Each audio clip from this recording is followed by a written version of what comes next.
Hi, this is Aaron Wilson, and we're talking about Texans quarterback C.J. Stroud and his third NFL season, which is coming up, his third training camp. And C.J.'s been preparing diligently with throwing sessions, including one in Toronto, and others that he's organized around the country with his receivers and tight ends as he gets ready for the season. The Texans will hit the field on Wednesday morning, and they'll have 9 practices in 11 days with 2 days off before they go to West Virginia at the Greenbrier Resort in Sulphur Springs, West Virginia, to beat the heat, to get away, build some camaraderie. And yeah, it's instructive to look at CJ. I know that there's been a lot of talk about him this entire offseason and all the things that affected him last year when statistically he took a little bit of a dip from his first season, which was NFL Offensive Rookie of the Year, one of the best rookie quarterback seasons in NFL history. So let's go about the state of C.J. Stroud. Looking at the mini camp, and we'll start with the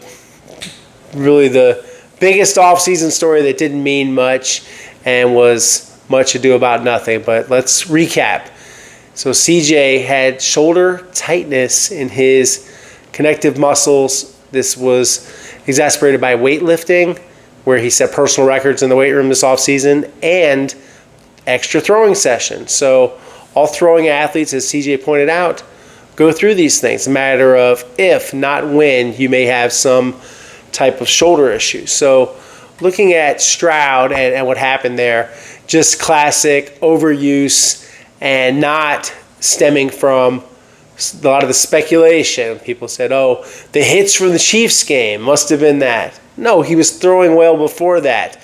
He was throwing when it was closed to the media. He was throwing when the Texans had some closed sessions where they posted a few videos of CJ throwing. So it wasn't that. There was no surgery. It was just, it kind of frustrated me a little bit, as I reported exactly what it was, that he had shoulder tightness and he was absolutely fine and would be back out there as soon as the minicamp, if not even sooner. And he was, as he noted, he was out there before it was open to the press. So I remember watching CJ and this football he threw to Jaden Higgins, a great rainbow spiral down the sidelines, gets behind Kamari Lassiter, makes the touchdown catch over the shoulder, one hand. That's how it's supposed to look. And it really reinforced to me that CJ was absolutely fine. So yeah, he dealt with this tightness in the connective shoulder muscle issues, and it was very minor. And so he didn't have anything really that he was dealing with other than a little bit of rust from a brief time away from throwing. So it was good to see that with CJ to close out the spring. And now he's had a full summer of throwing and not experiencing pain, not having issues. So he can hit the ground running at training camp and lead this team, and they hope lead them to a third consecutive AFC South Division title. But they're not satisfied with just being division champions, being kings of the South. They want CJ to lead them somewhere they've never gone before, which is past the divisional round, where they're 0-6 all time as a franchise. I think CJ is the kind of quarterback that can do that he can be kind of guy that can lead you on a long playoff run and win a Super Bowl, if not multiple Super Bowls. He has that in him. He has that championship game medal. He has that type of clutch ability. He's a smart quarterback. He's an accurate quarterback. He's a mobile quarterback. He can improv. He can adapt. He can ad-lib, as he did against the Chargers. Look at that play he made with Xavier Hutchinson. That is emblematic of what C.J. Stroud can do. So C.J., while he's not a running quarterback, he can run. And he can do a lot of things. So just a very competitive young quarterback, and I see nothing but just a very bright future for CJ. And you look at kind of where he stands right now, in terms of trying to galvanize a relatively stagnant offense. Here are some reasons for why CJ can be better and can get his stats back up. It's not just all about stats. It's about winning. It's about performance. It's about really playing on the cutting edge of the quarterback position. So he has gone with Nick Caley. They've looked at some old 2003, 2004 Tom Brady tape, and that was with Josh McDaniels and Bill Belichick, coaches that formed a lot of the concepts that Nick Haley will implement into this offense, along with later working with the great Sean McVay with the Los Angeles Rams, who happened to be the Texans' first game opponent. So when I would cover games with Tom Brady, Patriots against the Baltimore Ravens, a team I previously covered for the Baltimore Sun newspaper, what I would see is rhythm passing, sliding in the pocket, using the tight ends a lot, especially Rob Gronkowski and the late Aaron Hernandez, and also distributing the football to the Randy Mosses, Julian Edelmans, Danny Amendola. He would just spray the football all over the field. But Brady and CJ are different types of quarterbacks. There's some Brady and CJ in terms of being that field general and being accurate, but Tom liked to hang in the pocket even more so than CJ. Tom couldn't run like CJ, but I don't say this really to do comparisons. Just look at the offense. You're going to see more motion. You're going to see more running the football. And you're going to see more autonomy, a greater autonomy than CJ has ever had before. And he did not have that, did not enjoy that under Bobby Slowick, where protection schemes, that's all done by the center. Everything. And CJ's out there with inexperienced linemen like Juice Scruggs, and they're struggling. So now it's CJ, and a lot of this is greater responsibility, mantle responsibility on CJ. But I believe he's more than capable of handling that responsibility and taking this ownership of the offense, being the guy, as he says, having the swag, running the show. And I think these are all positive developments for the Texans and CJ Stroud, and he'll be eligible for a new contract after this season. I could see him getting $60 million a year, if not more, if this season flows the way I think it can. So, for a franchise with a lot of ambitions on making this deep playoff run, Stroud is the key figure in everything they're working towards. He had, a difficult season, but it was explainable. The Bobby Slowick play calling, the predictability, the lack of motion, the protection schemes I was just talking about. And CJ being on his back a lot, 8 sacks and 14 hits in the Chiefs game alone as they lose. Imagine if they'd had even decent protection. And, obviously we're going to talk more about the offensive line. We've talked about the offensive line all offseason. But think about if the offensive line is good. If the offensive line is even solid, I think this team can take a quantum leap forward and be a really, really good football team. So you saw, what CJ did in the mini camps, the throw in the corner route, and there was a lot of energy, a lot of competitiveness, and DeMeco Ryans emphasized that, and I saw it too. And it's kind of infectious when CJ's going back and forth with the defense and having a good time out there. So when you look at CJ and how he'll attack this season, he'll have greater ownership of the protections. He'll have a better receiving core. We haven't gotten into that much. Yes, you have Nico Collins. If you have Nico Collins for a full season, he missed 5 games last year with a strained hamstring. You had Stephon Diggs go down with a torn ACL. They lost Tank Dell. So if this year he has a healthier group and a productive, talented group with Christian Kirk as the safety valve, as they call him, the slot magician, Nico Collins the number 1, and Jaden Higgins, twin tower with Collins at 6'4", with speed, and another slot, Jalen Noel, which, like the Patriots, would always have like kind of 2 slot type of guys. They would have an Amendola, they would have an Edelman, they would have those kind of options. They had positional flexibility with the receiving core. Edelman didn't only play slot. Sometimes Edelman lined up outside, even though he was, a classic slot. But they used guys in different ways. They would try to break patterns, break tendencies. The Texans can do that. If they get more out of Dalton Schultz than they did a year ago, that will help CJ Stroud. We've seen Cade Stover really have a explosive offseason. I'll get more into that in a video on the tight ends. But I look at it all and I think, wow, there's a real opportunity for CJ to take this step. And, he was a Heisman Trophy finalist at Ohio State. He was consensus All-American.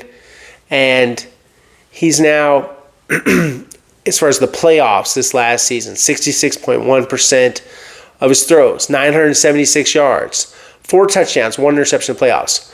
Regular season all-time, 19-13 winning percentage, 63.5% accuracy, 7,835 yards, 43 touchdowns, 17 interceptions, a 93.7 all-time passer rating. So a lot of good things with CJ, and you're seeing him. He worked very hard on getting bigger, faster, stronger, losing body fat. He looks leaner to me. But it's not a bodybuilding contest. It's about efficiency of motion, efficiency of throwing, and being able to deliver the football with good timing. And he knows all that, and that's what he's working towards. He's not trying to win some kind of bodybuilding competition. But there's a reason, and as he noted, a risk to working so hard. He was trying to make some gains. So that's one of the reasons why he had shoulder issues. But looking at what's different about him and talking to him, he said everything's different. Pocket mobility, running out of the pocket, throwing the rock, everything working hand in hand, a little bit of everything. So, and looking at CJ, and they fired the offensive line coach Stroud. They promoted Cole Popovich to run game coordinator and offensive line coach, and he's seeing a lot of progress with the coaching staff, and his relationship with Kaylee is an evolving one. He loves the juice that Kaylee has. He feels like Kaylee's a great person, likes the attitude he has, which is a very positive one and very enthusiastic. And like I said earlier, they've been watching Tom Brady. They've been going back to these old clips when McDaniels, and how it took Brady some time to master that offense at first. But he said he's buying into the offense, the Patriot way a little bit, and that's a good way. We're talking about Tom Brady. We're talking about the gold standard of quarterbacking. And Matthew Stafford, guys that, CJ has so much respect for, and he has a friendship with Brady. And I would be, Tom says he talks to a lot of guys. I wouldn't be surprised if maybe Tom and CJ had talked. Actually, that brings me to a good question I want to ask CJ when I get a chance to at training camp. So this is interesting, and he's getting, in terms of what he talked about, buying into people, not just systems, but people, relationships. And as he said about Nick Caley, he said he probably has the most juice he's ever seen in his life, where he's more of a laid back and chill guy. You've got Caley is all energy, up early in the morning, 6 in the morning, ready to go. And he said that gets him motivated, and they talk on the phone a lot, and they're interacting, all the things. So he said he loves Nick, thinks Nick's doing a great job. So these guys are off to a great start, and that all bodes well for the Texans, CJ Stroud, and this offense, which is a work in progress. And I think the offense will look better and better as the year goes on, as long as they can solve the protection issues, which they're working diligently on, and talking with a couple of the offensive linemen this offseason. My conversation with Laken Tomlinson, you'll see that in a separate video, or you'll hear from him, I should say. It's going to be an audio, working on putting that together for you guys. But yeah, I'm very excited to cover year 3 of CJ Stroud and the Texans as they try to defend the division title, going for their 3rd division title in a row under the stewardship of Stroud, DeMeco Ryans, and now a new offensive coordinator, a new voice in Nick Caley. But I can, there's reason for optimism. We're not just hyping this. I think it's legit, otherwise I wouldn't say it, because nobody's asking me to say anything. These are my opinions, my thoughts, and my take on things. So that's the nice thing about having your own YouTube channel. You can express your opinion in this country sometimes. Joking. You can. That's one of the great things I think about anything. We all have our own opinions. We try to respect everybody's opinion.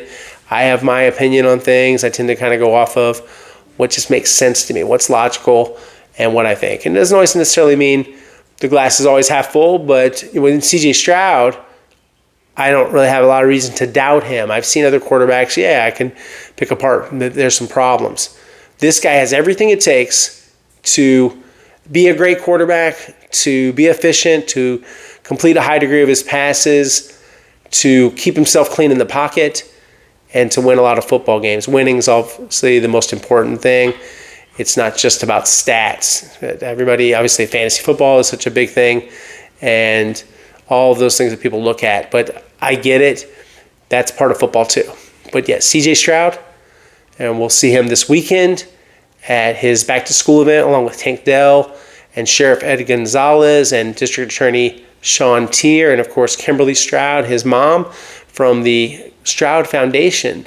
So this will be a great event for kids, and so I'll be at that Saturday, and I look forward to providing coverage of that as well at KPRC2 and www.click2houston.com. As you guys know, I am on Twitter and X at @AaronWilson_NFL, Instagram AaronWilson7128. Please, if it's your first time, like, watch, subscribe to the channel. It is free, as is all of my content.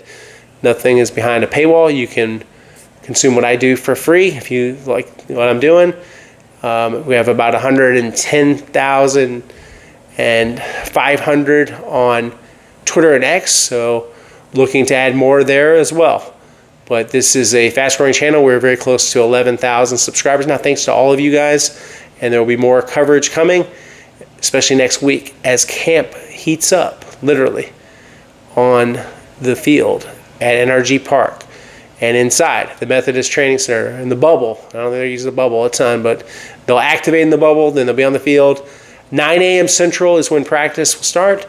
We'll have practice videos. We'll have everything from post-practice, and we'll have observations, and we'll have news, and lots of things will happen between now and the Rams game. It's going to be exciting. It'll be a fun ride.